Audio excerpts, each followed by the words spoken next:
Hey, House of Cards is not the only thing you can start streaming on Netflix next week. The day after Memorial Day, check out F is for Family, the new animated Netflix series about the Murphy family and the man who plays the short-tempered war veteran raising 3 children in suburban Pennsylvania. Dad, patriarch of the family, Frank, is the man who is the co-creator of F is for Family. Back here on the show, Bill Burr. Good to see you, sir. Good to see you. I didn't know we were in Pennsylvania. Is that right? You're not in there? That's I don't know. I'm reading synopsis right here. We were not allowed to say where we were in the United States because we Did I just out you? Because we animated it through France, and they get like a, I don't know, it's a whole money thing. They get like something from the government if you do your animation there, and then they. Oh, okay. So they had a stipulation. You had to have one European character, whatever the hell that means. That's how we got the concentration camp survivor guy. That's your choice of a European character? And then when you were young. All the European characters you could choose? When you were young, you ran into people. I mean, it was the 70s. It was only like 30 years before that. You'd every once in a while see somebody with the number. I saw that in like New York because it was unreal. So that was it. And then you weren't allowed to say that it was that it was in the U.S. Well, everyone would just assume so that's for what you. We sort of like. Well, everyone would assume for you they think it's New England. They think it's Boston or something like that. I don't know where it is, but okay, that is not confirmed. I hope I didn't screw you over here. Did you just do a Giselle to me? Am I gonna have to answer this or something?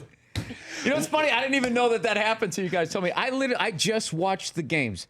I don't watch pregame. I don't watch postgame. I don't watch any of that. Yeah, that was a big conversation. I just literally watched the game. And Charlie Rose, is that... Charlie Rose just basically asked the innocent question of, like, are you trying to get Tom to retire? Ha, ha, ha. And then in their conversation that ensued, she started talking about, Tom gets concussions, and he had one last year, and he wasn't, on the report for it. And that's what Law was asking you off camera. We might as well bring it on camera here. Is there, like, a comedian equivalent, where your wife was being interviewed and she throws you under a little bit of a bus? Yeah, it would be like, does Bill steal jokes? And be like, he kind of swipes one here or there, I guess. She says, joke stealing? Yeah, he's a joke stealer. I guess that's the only thing you could do that would really... Other than that, I'm trying to think what she Wouldn't could that be say. great if there was an injury report for comedians? Like, what would be on an injury report for comedians, Bill? What would be on there? Like, that would let you questionable for the gig? Physical comics. Uh-huh. Yeah, you'd probably mess up your back. I lean on the mic stand. I also don't know how to tell a joke, really, so I have to scream my act. So I think I'd be out a couple of days with some throat injury, voice box injury. But would there be like a certain cirrhosis or something like that? Questionable? Liver? Oh, yeah, definitely. You know what I mean? I'm sure I got a fatty liver. Mine's probably like a nice ribeye at this point. I like boozing. You do? I do. I don't like how I feel the next day. So now, at my older age, I sort of pick my spots, which is basically the entire time I'm on the road. Do you? It's just loneliness. It's like I don't want to go back to the hotel room by myself and just be sitting there waiting to fall asleep. You're wired up from the show, so you just go out. You have a few, and then you have a few more. I was just in Saskatoon, Saskatchewan. We went to this crazy bar. Everybody all tatted up and stuff. They were fun people, but people were they were throwing down. And you get caught up, and next thing you know, they bring the hockey stick over with the shots in it, and you start doing shots off a hockey stick. I never done it, and I was in Canada. I'm on my best behavior when I'm in another country. If that's what they do, I oblige. Hey, that's what they say. That's the phrase. When in Saskatoon, do shots off a hockey stick. The locals. Exactly. So there's a lot of ink in Saskatoon. I wouldn't think that's Saskatoon ink. A lot of people. It's weird. They're like super nice, and then they're just also like tatted up like they're in biker gangs. Like this one beautiful woman had her whole leg done. I don't get the leg tattoo. Tattoos look good up like above the waist, like down here. I mean, you can have like a piece or whatever look good, but once you just do the whole sleeve on your leg. Well, I always think about this when I see people who are tatted up. It's like, what happens when you're, if knock on wood, 70, 80 years old? I mean, what happens then when you got the whole sleeve as a senior citizen? You know what I mean? I was thinking of investing in some sort of tattoo removal service. How about you? Because look at you. No, I don't have any. No, I'm just saying, how about you thinking? You're thinking next level is what I'm saying. Yeah, because I see them now, because I go to some of the old hair metal band shows every once in a while, and I see what my generation looks like now that none of them P90X'd, and they're all getting all stretched out and faded. You don't want to do it. Fortunately, I'm so pasty with freckles, like I knew it wouldn't look good unless I got like a cheetah or something and colored in like the freckles, so I never got one. Bill Burr here on the Rich Eisen Show. Do you have a pop while watching the Celtics or something like that, or you don't? You don't. No, have if I'm home, I don't. I got the little one at home, so I've been watching the Celtics, and we got destroyed the first 2 games, and then somehow won the 3rd game. I was on the road, saw a little bit of that, and last night I caught like the first quarter. I've just been hyping this stuff. Right. So what do you think the Celtics should do? You know, with they got Isaiah I think they did Thomas exactly what they should have done, which is they didn't make a trade didn't make a move at the trade deadline. Right. Kept all their players, kept all their draft picks. You just got to wait for LeBron to kind of get a little older.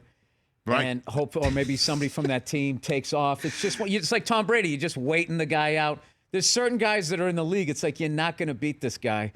And I thought those first two games, I just felt like the Cavaliers maybe had a chip on their shoulder that they were saying, oh, the Celtics are the number one seed. Yeah. And I'm sure LeBron's looking, going like, who's going to stop me on your team? What, Kelly Olynyk? Who's been on the wrong side of the poster his entire career, except for that Game 7, which was one of my favorite things against ever. the Wizards. Yeah, just watching him light it up all of a sudden out of nowhere. And they started chanting his name.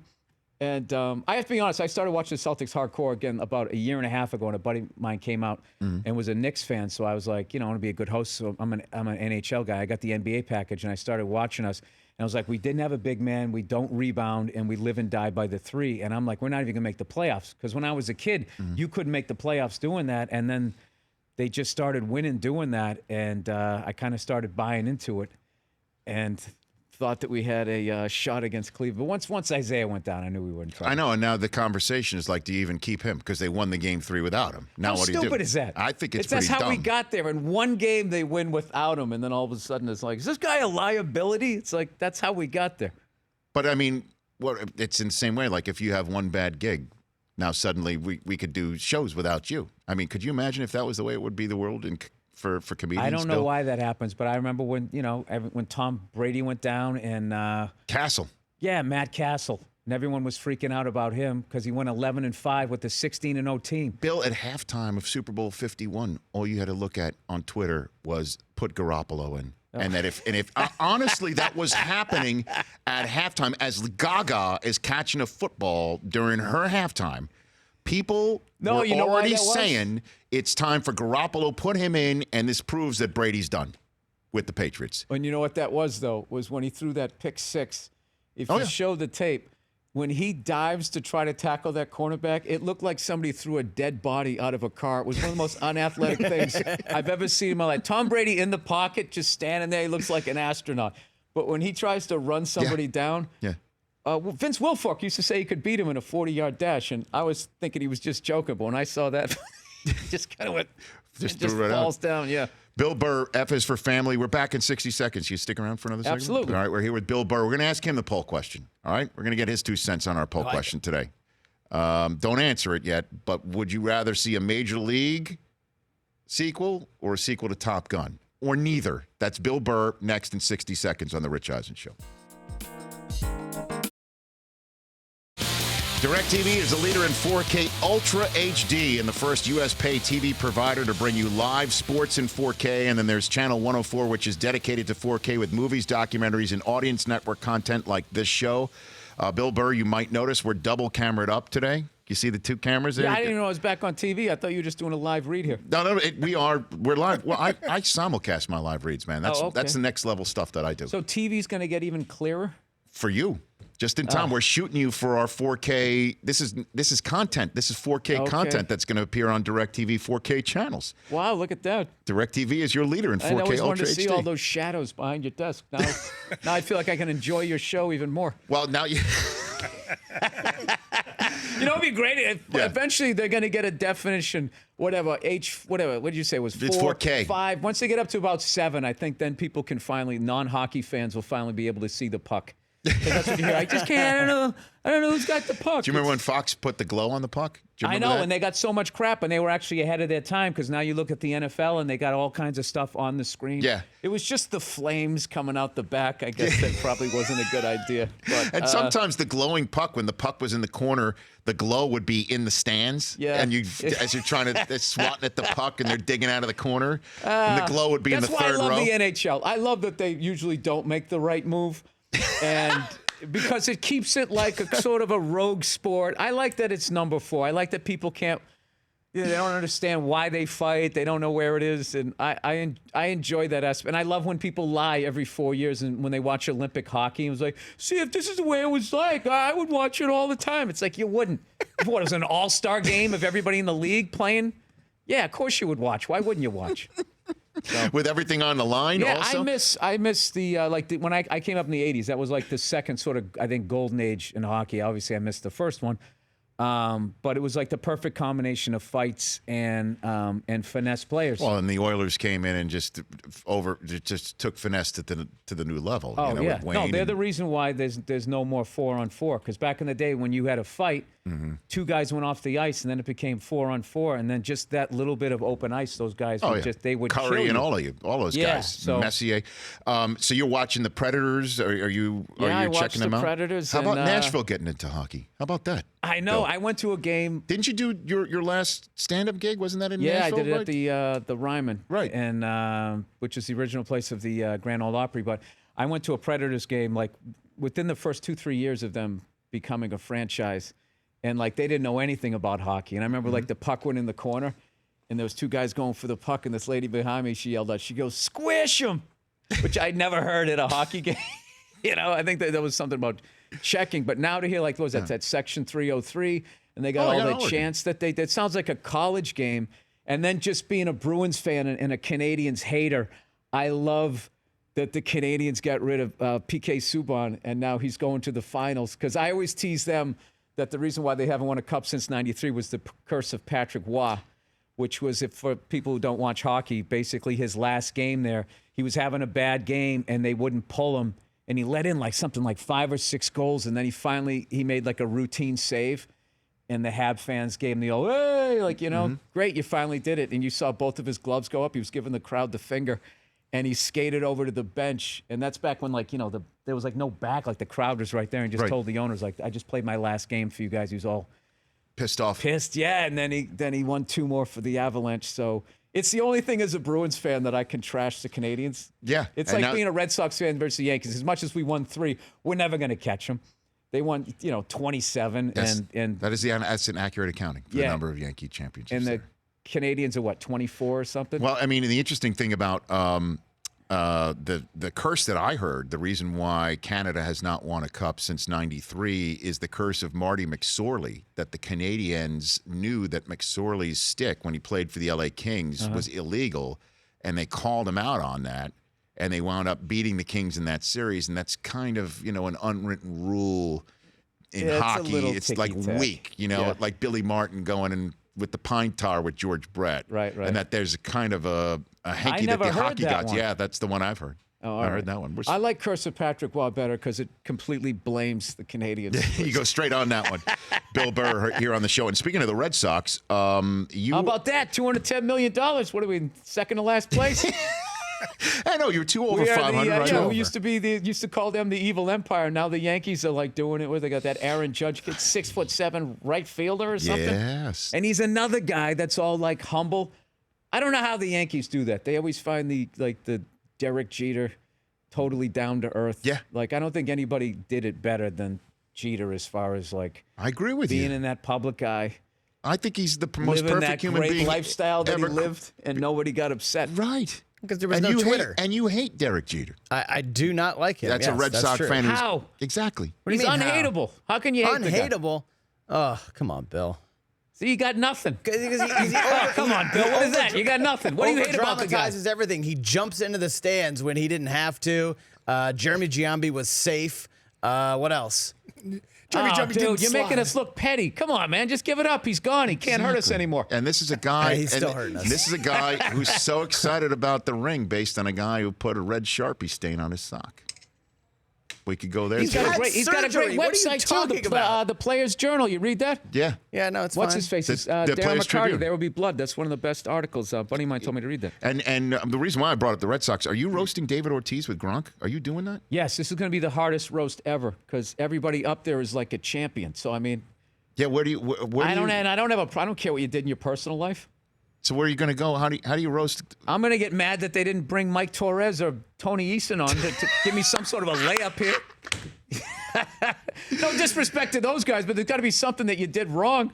Do you even know who Mike Torres is? I don't. Tell him, Bill. Go ahead, tell him. Mike Torres was the unfortunate guy on the mound during Red Sox history when Bucky Dent came up to the plate, hit the 3-run homer in '78. That was the first year that I followed him. And Mike Torres was a former Yankee too, by the way. And I also gotta like knock down the whole Aaron Boone thing, because whenever they talk about like that period, they always go. They say Buck, selling Babe Ruth, Bucky Dent, I know. Bill Buckner, and then they say Aaron Boone. Aaron Boone. I almost always forget his name. He never had a chance to solidify because the next year we beat them. No, I know. In 2003 to 2004. If that got to marinate, if that stayed in the cask and became like the Johnny Walker Blue of all those other guys. Yeah, Bucky, it's difficult to just go in that order and end up with Aaron Boone. I understand what you're saying. But He would have, but if they didn't choke the next year. I know, in the worst way, too. Well, he got hurt, which led to the A-Rod trade. That's true. There's a lot He blew out his ACL playing basketball, and then they trade for A-Rod. So you and I'm looking at Anthony Mackie, and Sarah Tiana is doing it, huh? It's true. Comedian Sarah Tiana, who is, can I say it? Say what exactly? Who she is in the Rich Eisen show lore? Sure. Chris Brockman's girlfriend. My guy right over there. All right. I've never felt so old in my life. I had no idea. Yeah. You know what that just felt like is when you go to town and there's like the guy who opens for you and he's doing all local references. Like, oh, this guy, he's going to be down at Pucky's at 9 a.m. because he's from Tuscaloosa, and everybody's going nuts, and you're just sitting there like, I have no idea what anybody's talking about. Chris Evans is going to be there? It's great to get into the inner romances of the show. Well, no, we bring it up. Sure. It's sometimes difficult to pry anything personal out of Brockman. Right. Chris Evans is going to be there too. I can feel the tension. No, it's all good. You know what you could feel? You could see the tension in 4K right now. Oh yeah, high definition 4K. So F is for family. Is this about your family? Loosely based on childhood stories that I was telling on stage, at the beginning part of my career, everybody liked them and laughed and understood them.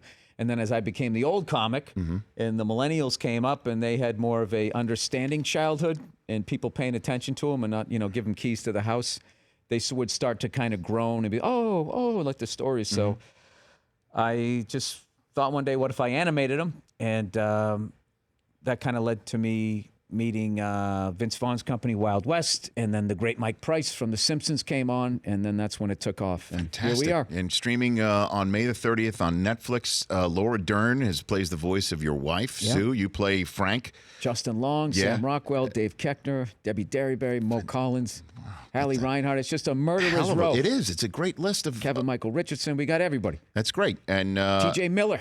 T.J. Miller. Beast. He's a beast. He is that. And that's all about a family, the Murphy family, raised in an undisclosed location. Undisclosed sort of Rust Belt location that may or may not be in the United States of America. I don't want to mess with the money, the budget on the show. You are the best, Bill Burr. You are the best. At Bill Burr right here on the Rich Eisen Show on Twitter. We are back to set up the rest of the week here, and we'll sneak in a phone call before we get out of Dodge. Celtics win Game 5. You think so? I hope so. No, you know what it is? I got a weird thing. We'll talk about when we get back. How about that? Bill Burr with a hot take going out the door here on the Rich Eisen Show. The Rich Eisen Show. Weekdays at noon Eastern on radio stations across the country and audience. If you like that video, be sure to download our app. Don't have any memory on your phone? Let's start to delete some of those slow-mo videos you have. And you know which ones I'm talking about.